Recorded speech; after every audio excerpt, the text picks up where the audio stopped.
প্রিয় শিক্ষার্থী, আশা করি তোমরা সবাই ভালো আছো।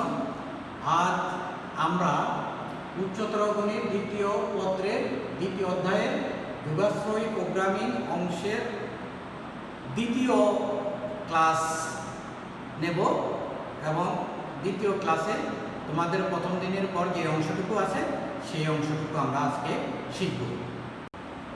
সমস্যা 2, এ ও বি দুই ধরনের খাবার আছে,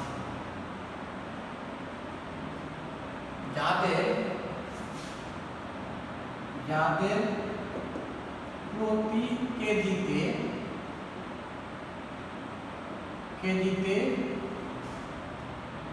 প্রোটিন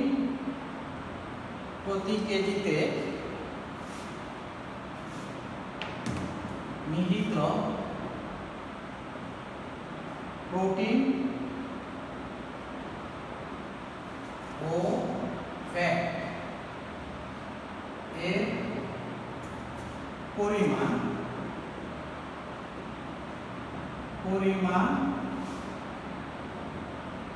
প্রতি কেজি মূল্য এবং দৈনিক ন্যূনতম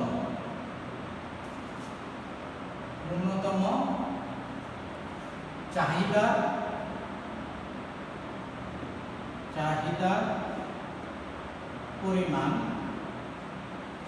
নিচের ছকে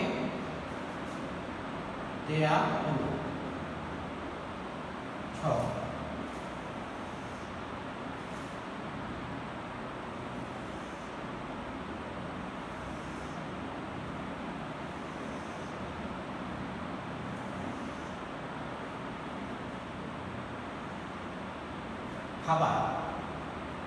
খাবারের নাম হলো এ এবং বি। দৈনিক ন্যূনতম প্রয়োজন, এখানে হলো দৈনিক ন্যূনতম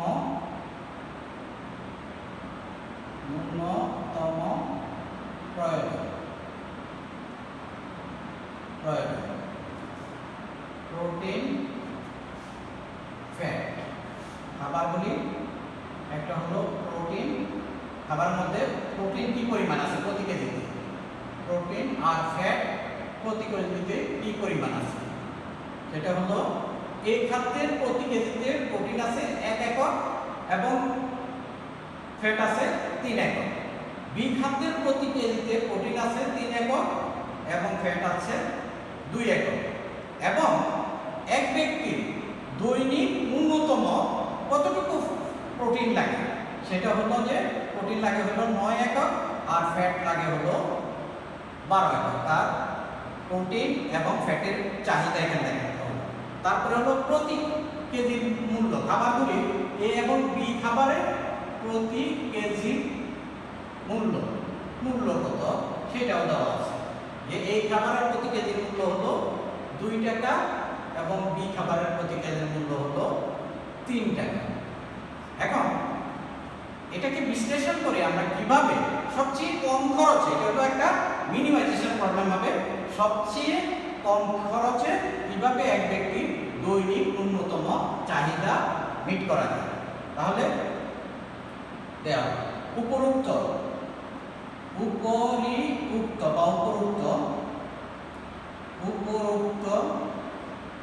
সমস্যাটি যোগাশ্রয়ী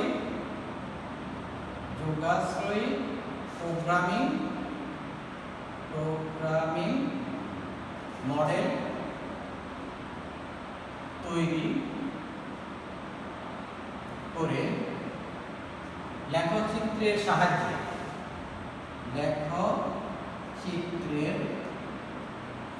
সাহায্যে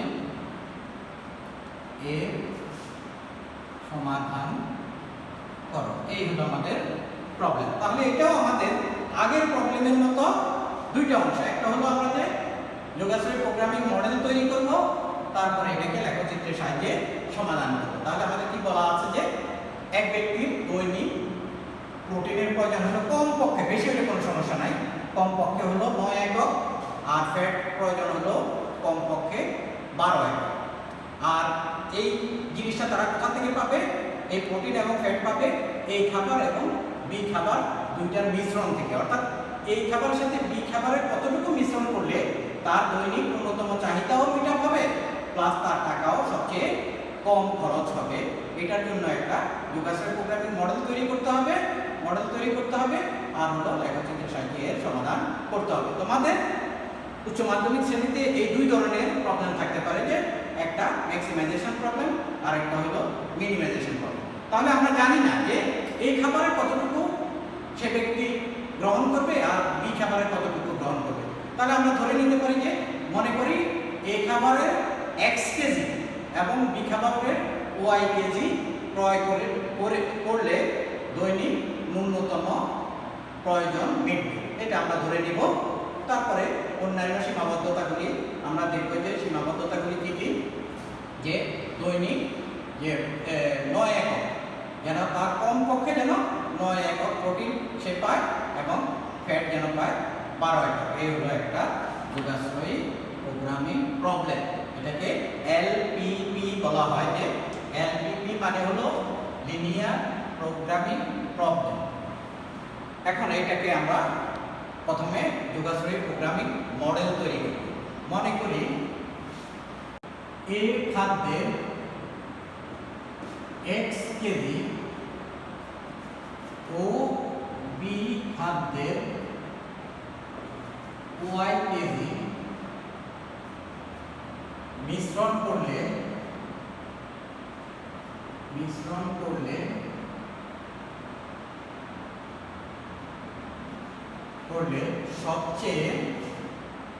সবচেয়ে কম খরচে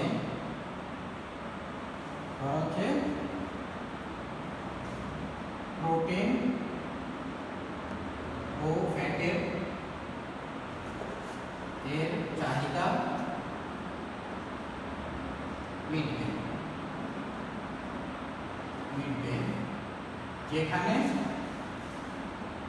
আগের প্রবলেমের মতো, যেখানে x is greater or equal to 0, y is greater or equal to 0, এটা এখন হলো আমরা এই খাদ্যের কতটুকু নিলাম, আমরা এই খাদ্যের হলো x কেজি। তাহলে এই খাদ্যের 1 কেজিতে প্রোটিন আছে কতটুকু? 1 একক। আর বি খাদ্যের 1 কেজিতে প্রোটিন আছে 3 একক। তাহলে এই খাদ্যের x কেজিতে প্রোটিন থাকে কতটুকু? 1x একক। আর বি খাদ্যের প্রতি y কেজিতে প্রোটিনের পরিমাণ হবে কত? থ্রাইস y একক। তাহলে এই টোটালটা যেন এই দুইটা যোগফল 1x প্লাস থ্রাইস y যেন 9 এককের চেয়ে কম না হয়, 9 একক অথবা তার চেয়ে বেশি প্রোটিন নিলে তার সমস্যা নেই, যেন 9 এককের যেন কম না হয়। একইভাবে এই খাদ্যের 1 কেজিতে ফ্যাট আছে 3 একক, তাহলে x কেজিতে থাকবে 3x একক। বি খাদ্যের 1 কেজিতে ফ্যাট আছে 2 একক, তাহলে y কেজিতে হবে twice y একক। এই দুইটার যোগফল যেন 12 এককের চেয়ে কম না হয়, যেন 12 এককের সমান অথবা তার চেয়ে বেশি হয়। যেহেতু সুতরাং এটাকে আমাদের মুছতে হবে, এখন বোর্ডে জায়গা নেই।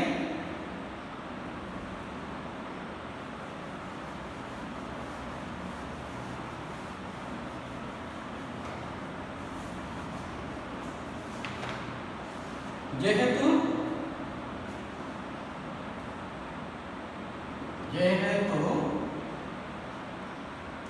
এই খাদ্যের প্রতি কেজিতে প্রোটিন আছে 1 একক এবং বি খাদ্যের প্রতি কেজিতে প্রোটিন আছে 3 একক এবং প্রোটিনের ন্যূনতম চাহিদা এবং প্রোটিনের ন্যূনতম চাহিদা 9 একক। সুতরাং 1x plus 5y is greater or equal to 9 এটা পেলাম 1x বা x plus 5y is greater or equal to 9 এটা পেলাম আমরা হলো একটা কনস্ট্যান্ট বা সীমাবদ্ধতা। আবার যেহেতু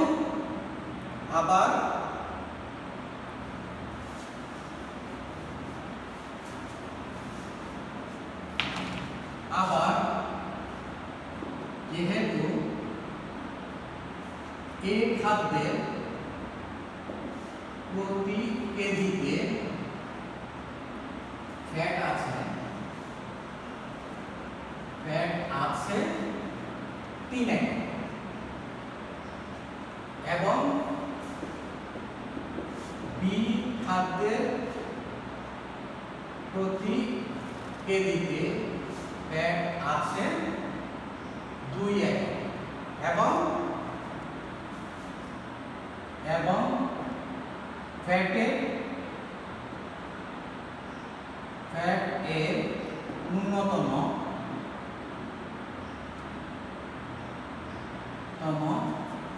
চাহিদা 12 একক। তাহলে এখান থেকে আমরা লিখতে পারি আরেকটা কনস্ট্যান্ট লিখতে পারি। সুতরাং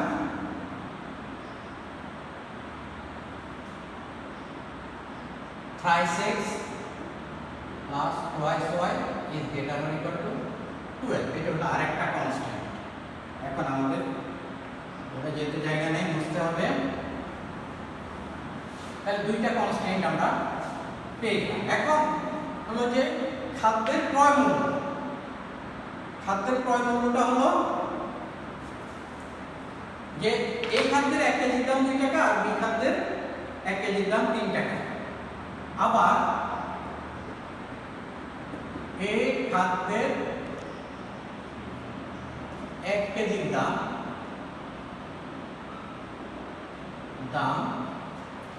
2 টাকা এবং বি খাদ্যের 1 কেজির দাম 3 টাকা। তাহলে তার কত টাকা খরচ হচ্ছে মোট? 1 কেজির দাম হলো 2 টাকা, তাহলে এই খাদ্যের x কেজির দাম কত? 2x টাকা এবং বি খাদ্যের 1 কেজির দাম হলো 3 টাকা, তাহলে y কেজির দাম হলো 3y টাকা। এই যে খরচটা এইটাকে মিনিমাইজ করতে হবে, সবচেয়ে কম যেন হয়, তার এটাই হলো তার উদ্দেশ্য ফাংশন। সুতরাং উদ্দেশ্য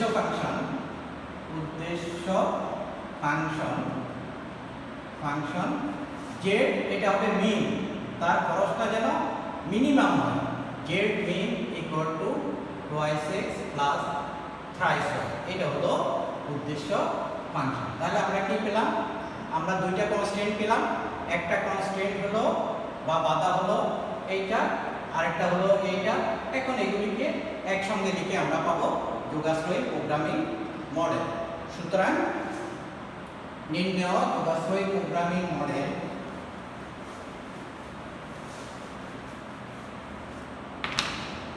উদ্দেশ্য ফাংশন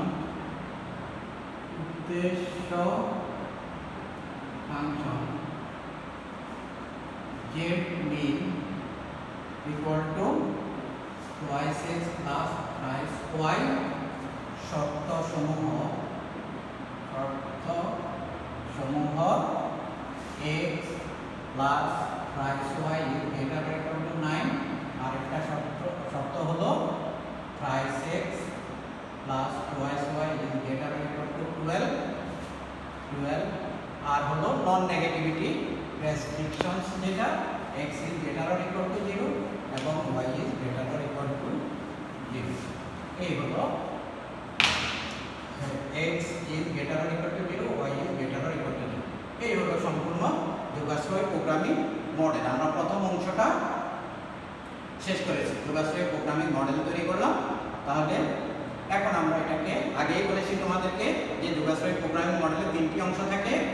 এই প্রথম অংশটাকে বলা হয় উদ্দেশ্য ফাংশন, এটাকে বলা হয় কনস্ট্যান্টস বা বাধাসমূহ, শর্তসমূহ, আর এটাকে বলা হয় নন নেগেটিভিটি রেস্ট্রিকশনস বা অঋণাত্মক সীমাবদ্ধতা। এখন এটাকে আমরা গ্রাফিক্যাল মেথডে সলভ করব। সমাধান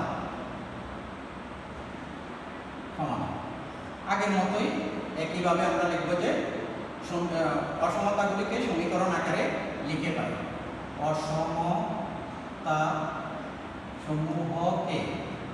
অসমতা সমূহকে সমীকরণ আকারে লিখে পাই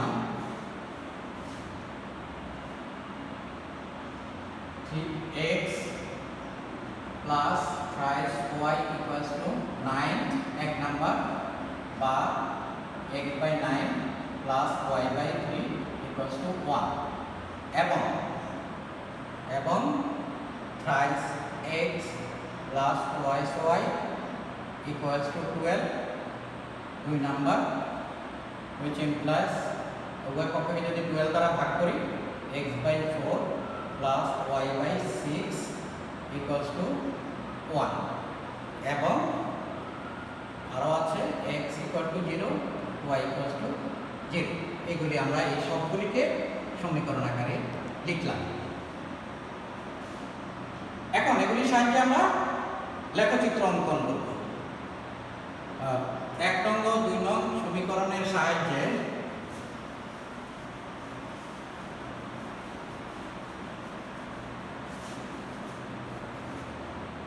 এক নং ও 2 নং সমীকরণের সাহায্যে নিম্নরূপ লেখচিত্র অঙ্কন করি।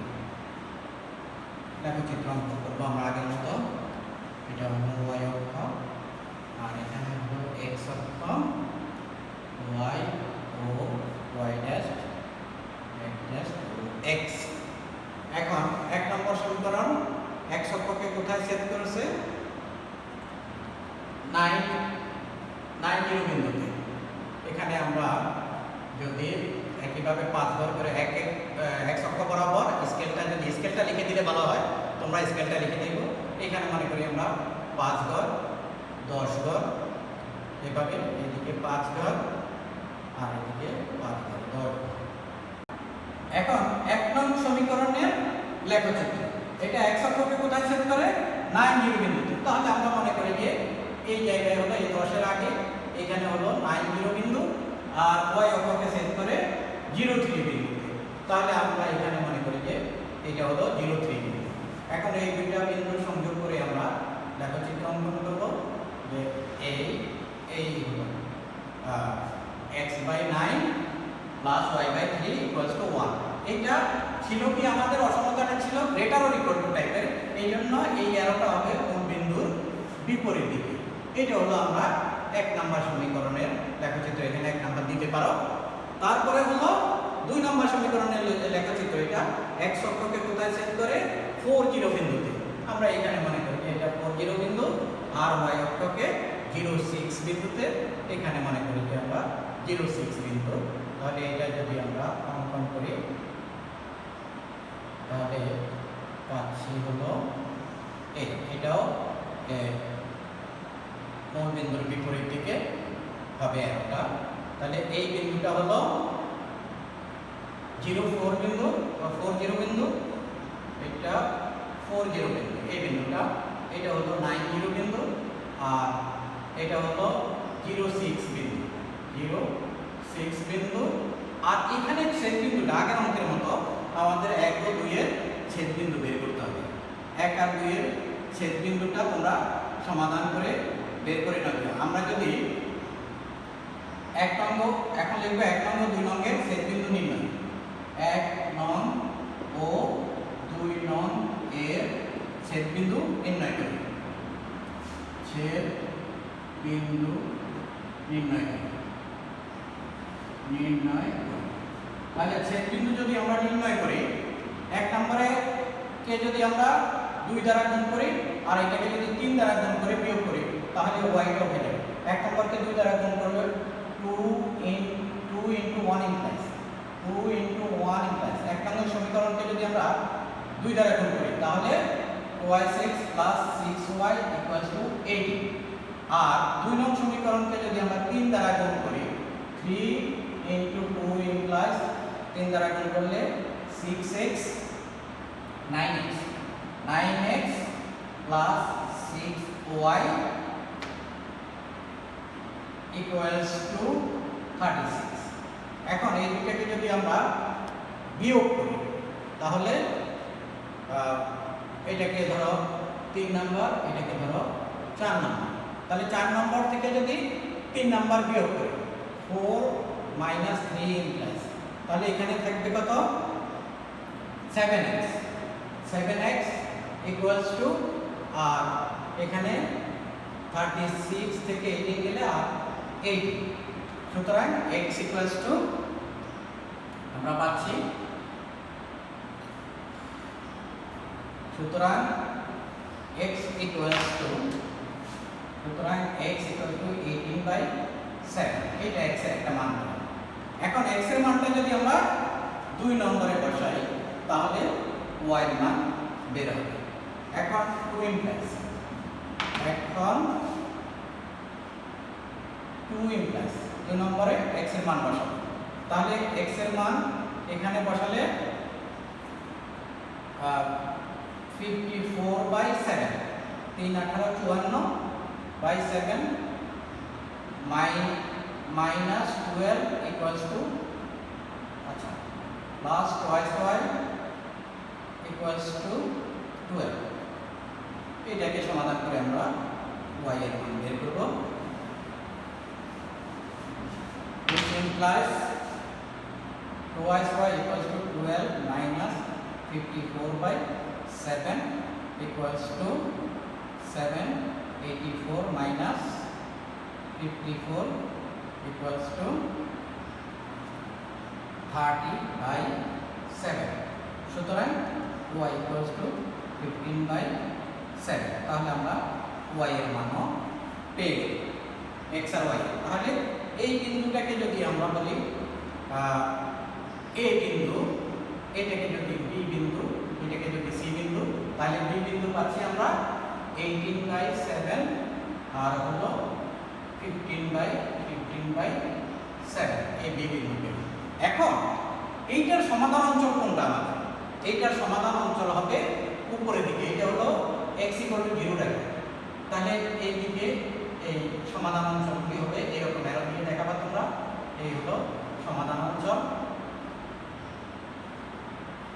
এইভাবে সমাধান অঞ্চল। তা সমাধান অঞ্চলের শীর্ষবিন্দু 3টা, একটা হলো a 90 বিন্দু, আরেকটা b 18/7 15/7 বিন্দু, আরেকটা হলো c 06 বিন্দু। এই শীর্ষবিন্দু 3টার কোনো একটিতে z এর সর্বনিম্ন মান পাওয়া যাবে। তাহলে আমরা কি লিখলাম যে 1 নং ও 2 নংয়ের ছেদ বিন্দু নির্ণয় করব। সুতরাং 1 নং ও 2 নংয়ের ছেদ বিন্দু b হলে সুতরাং 1 নং ও 2 নং এর ছেদ বিন্দু b হলে b পাচ্ছি আমরা 18/7 আর হলো 15/7। এটা হলো b বিন্দু। এখন আগের মতো লেখাগুলি লিখতে হবে। এখন লেখচিত্রে ছায়া ঘেরা অংশ বা তীর চিহ্নিত অংশটা সমাধান অঞ্চল। লেখচিত্রে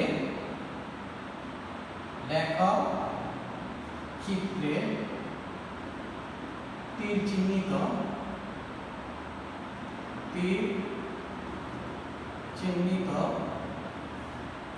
অংশটুকু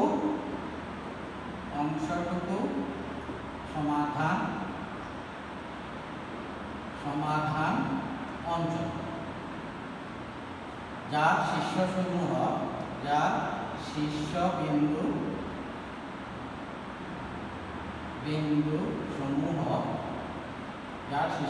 সমূহ A 90, B 18/7, 15/7 ও C 06। শীর্ষবিন্দু সমূহের কোনো একটিতে z এর সর্বনিম্ন মান পাওয়া যাবে।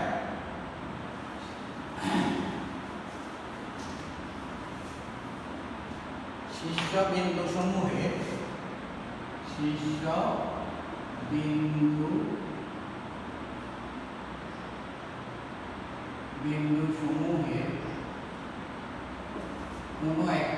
কোনো একটিতে z এর সর্বনিম্ন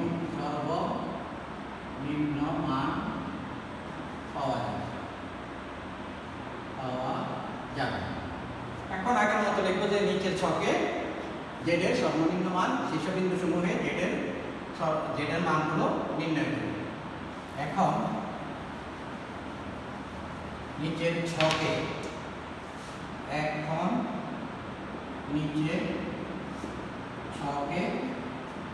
শীর্ষ বিন্দু সমূহে z এর মান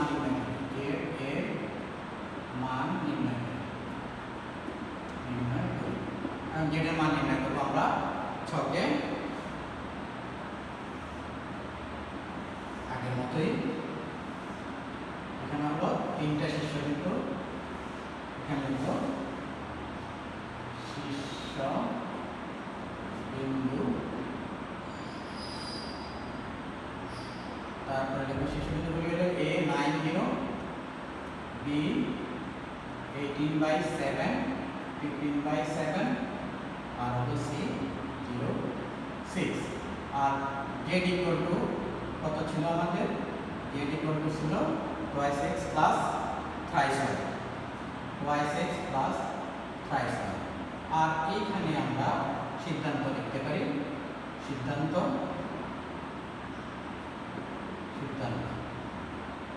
এই 6। তাহলে এখানে z এর মান কত হবে?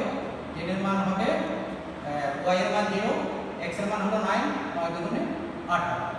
আর এখানে z এর মান হবে z ইকুয়াল টু হলো 36। এখানে 18/7 বসালে 18 দুগুণে 36, 36/7 প্লাস 3 15 45/7 ইকুয়াল টু 7 81/7। আর এখানে হলো z এর মান হলো 3 6 18। এখানে z এর মান 18, দুই জায়গায় 18। কিন্তু এখানে 7 12 84, এখানে 84 12 চেয়েও কম, মানে এটা হলো সর্বনিম্ন z এর মান। সুতরাং এখানে লিখতে পারি, সুতরাং z মিন ইকুয়াল টু 81/7 কোন বিন্দুতে? at b 18/7, 15/7 বিন্দুতে z এর সর্বনিম্ন মান পেলাম আমরা। এখন কনক্লুশন। সুতরাং এই খাদ্যের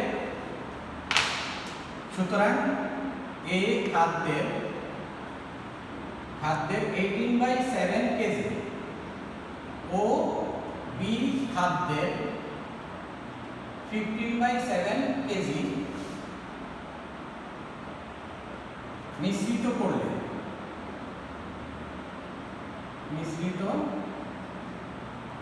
করলে সবচেয়ে কম খরচ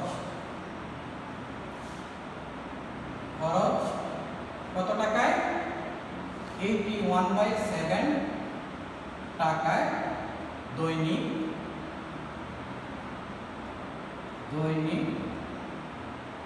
প্রোটিন ও ফ্যাটের চাহিদা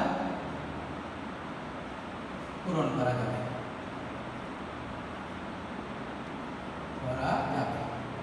এই দুইটা আমাদের দুইটা সমস্যার সমাধান করলাম, একটা ম্যাক্সিমাইজেশন প্রবলেম আর একটা হলো মিনিমাইজেশন প্রবলেম। এই দুইটা অঙ্কের উপর ডিপেন্ড করে তোমরা বইয়ের যত অঙ্ক আছে সব অঙ্ক করতে পারবে। বইতে সাধারণত বেশিরভাগ অঙ্ক দেওয়া থাকে, যোগাশ্রয়ী প্রোগ্রামিং মডেলটা প্রথম অংশটা দেওয়া থাকে, তোমরা শুধু গ্রাফিক্যাল মেথডে সলভ করবা। আবার এমনও হতে পারে এই ধরনের যে প্রশ্ন দেওয়া থাকবে, তোমরা যোগাশ্রয়ী প্রোগ্রামিং মডেল তৈরি করবা। আমরা এই তোমাদেরকে ধারণা দিলাম। এখন এখান থেকে তোমাদের অনেক কিছু ধারণা হয়ে গেছে। এখন আমরা তোমাদের থিওরিটিক্যাল আলোচনাগুলি করা হয়নি, এখন কিছু থিওরিটিক্যাল আলোচনা যেগুলি তোমরা বই থেকে পড়ে নিবা, আমি একটু আলোচনা করে দিব। এখানে আলোচনা করার তেমন লিখে দেওয়ার দরকার নেই, সব বইকে দেখে এখন তোমরা বুঝে যাবে যে যোগাশ্রয়ী প্রোগ্রামিং প্রবলেমে কি কি প্রশ্ন থাকতে পারে। আর হলো মেইনলি তোমাদের এই সলভ করাই আসবে বেশিরভাগই। তবে তোমাদের এই যে কতে 2 নম্বরে কিছু থিওরিটিক্যাল প্রশ্ন দিতে পারে, হয়তো একটা দুইটা পয়েন্টের উপর আলোচনা দিতে পারে।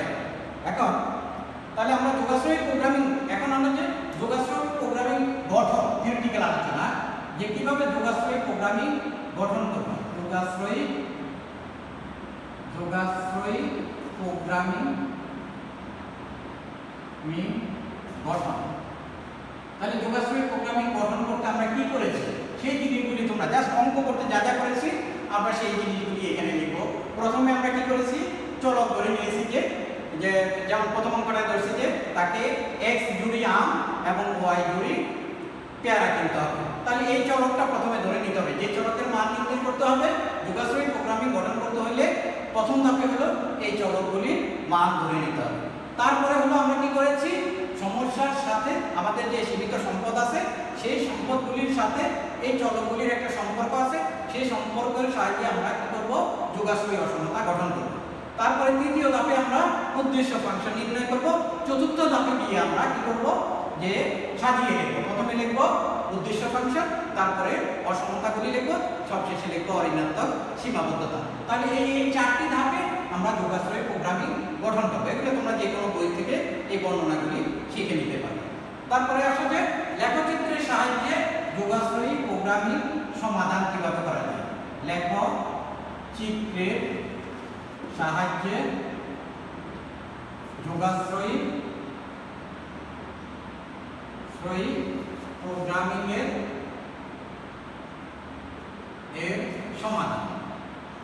সমাধানের ধাপগুলি কি? এই যোগাশ্রয়ী প্রোগ্রামিং সমাধান আমরা কিভাবে করব? তাহলে আমরা যেভাবে অঙ্কগুলি করেছি জাস্ট ওই কথাটাই লিখে দিব। প্রথমে আমরা কি করব, যোগাশ্রয়ী প্রোগ্রামিং সমাধান করতে অসমতাগুলিকে আমরা সমীকরণ আকারে লিখেছি। 1 নম্বরে অসমতাকে আমরা সমীকরণের আকারে লিখেছি। তারপরে ওই সমীকরণের সাহায্যে কি করেছি, 2 নম্বরে আমরা লেখচিত্র তৈরি করেছি। তারপরে কি করেছি, 3 নম্বরে লেখচিত্রের শীর্ষবিন্দুগুলি নির্ণয় করেছি।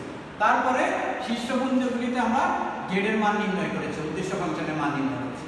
সর্বশেষে আমরা কনক্লুশনে আসছি যে কত একক বস্তু আমাদের হয় কিনে বিক্রি করতে হবে, আরেকটাতে বলছি যে কম খরচের জন্য কত একক বস্তু, কোন খাবারে কত একক বস্তু আমাদের ক্রয় করতে হবে।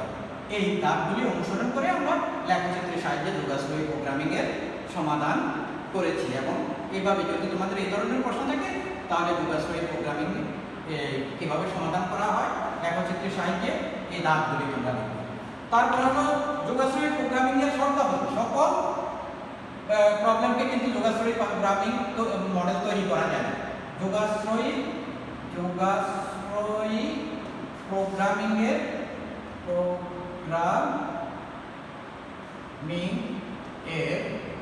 শর্তাবলী কি কি শর্ত থাকতে হবে? শর্ত হলে যোগাশ্রয়ী প্রোগ্রাম হবে। তাহলে যোগাশ্রয়ী প্রোগ্রামিং এ আমরা কি লিখছি, একটা টার্গেট থাকতে হবে, একটা অভিষ্ট ফাংশন থাকতে হবে। 1 নম্বরে হলো যে যোগাশ্রয়ী প্রোগ্রামিং এর একটা অভিষ্ট ফাংশন থাকতে হবে। অভিষ্ট ফাংশন 1 নম্বরে যোগাশ্রয়ী প্রোগ্রামিং এর অভিষ্ট ফাংশন থাকতে হবে। তারপর হলো বিকল্প পদ্ধতি থাকতে হবে। যেমন আমাদের প্রথম অঙ্কে দেখছি আমরা যে 2 ধরনের ফলের ব্যবসা করে, তাহলে একটা হলো ছিল আম আর একটা হলো পেয়ারা, এটা হলো বিকল্প। তারপরে যদি বলে যে কোনো মেশিনে পণ্য উৎপাদন করতে হবে, তাহলে আমাদের 2 ধরনের মেশিন থাকতে হবে। এক ধরনের মেশিনের ক্যাপাসিটি খুব ভালো, এক ধরনের মেশিনের ক্যাপাসিটি অপেক্ষাকৃত কম। এই জন্য 2 নম্বরে হলো বিকল্প পদ্ধতির ব্যবস্থা। বিকল্প পদ্ধতির ব্যবস্থা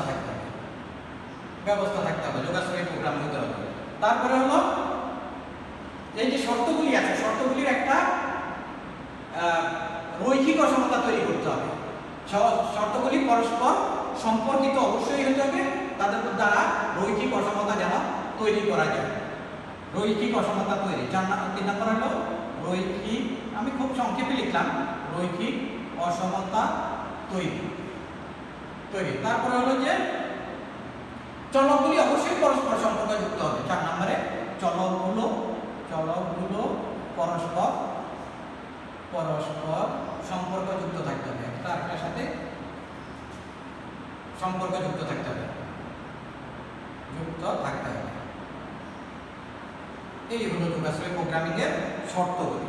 এখন আসা যোগাশ্রয়ী প্রোগ্রামিং এর ব্যবহার কি? যোগাশ্রয়ী প্রোগ্রামিং এর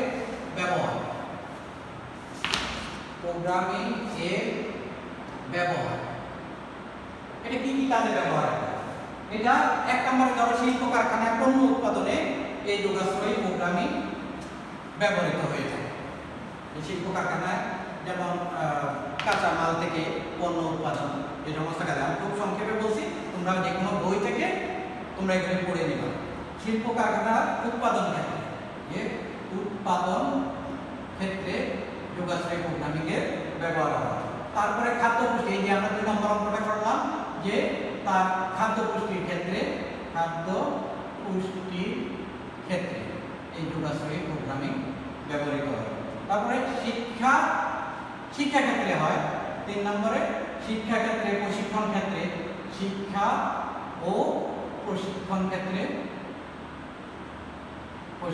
ক্ষেত্রে যোগাশ্রয়ী প্রোগ্রামিং এর ব্যবহৃত হয়।